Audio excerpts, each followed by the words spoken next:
നെന്മാറയിൽ കൊല്ലപ്പെട്ട സുധാകരനും മാതാവ് ലക്ഷ്മിക്കും കണ്ണീരോടെ വിട നൽകി നാട്. പെൺമക്കളുടെ കരച്ചിലിൽ ഉള്ളുലഞ്ഞാണ് ബന്ധുക്കളും നാട്ടുകാരും ഇരുവർക്കും അന്ത്യയാത്രാമൊഴി നൽകിയത്.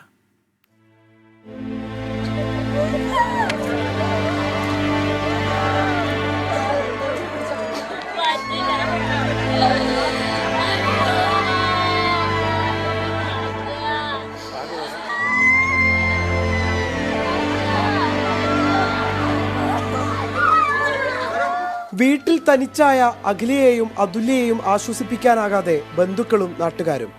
പോസ്റ്റ്മോർട്ടത്തിന് ശേഷം സുധാകരന്റെയും ലക്ഷ്മിയുടെയും മൃതദേഹം വീട്ടിലെത്തിച്ചപ്പോൾ വൈകാരിക രംഗങ്ങൾ.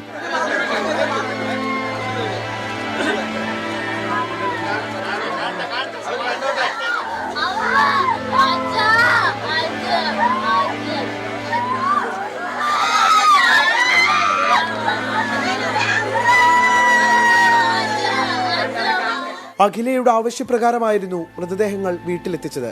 നിരവധി പേരാണ് അന്തിമോപചാരം അർപ്പിക്കാൻ പോത്തുണ്ടിയിലെ വീട്ടിലെത്തിയത്.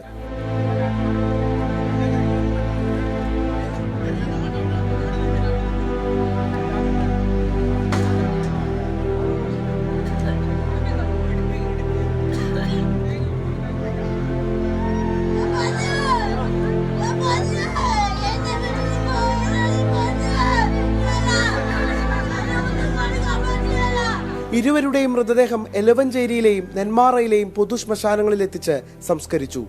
സുധാകരന്റെ മക്കളുടെ സംരക്ഷണം ഉറപ്പാക്കാൻ ജില്ലാ കളക്ടറോട് ആവശ്യപ്പെട്ടെന്ന് പാലക്കാട് MP VK ശ്രീകണ്ഠൻ ആവശ്യപ്പെട്ടു. കൊലപാതകം 1 ആയാലും 3 ആയാലും താൻ കിടക്കേണ്ടത് ഒരേ സെല്ലിൽ. ഇന്നലെ കുറ്റകൃത്യം നടത്തുന്നതിന് മുൻപ് ചെന്താമരൻ സഹോദരനോട് പറഞ്ഞ വാക്കുകളാണിത്. ആ വാക്കുകളിലുണ്ട് അഹങ്കാരവും നിയമ സംവിധാനങ്ങളോടുള്ള വെല്ലുവിളിയും. നിഖിൽ പ്രമേഷ്, 24 പാലക്കാട്.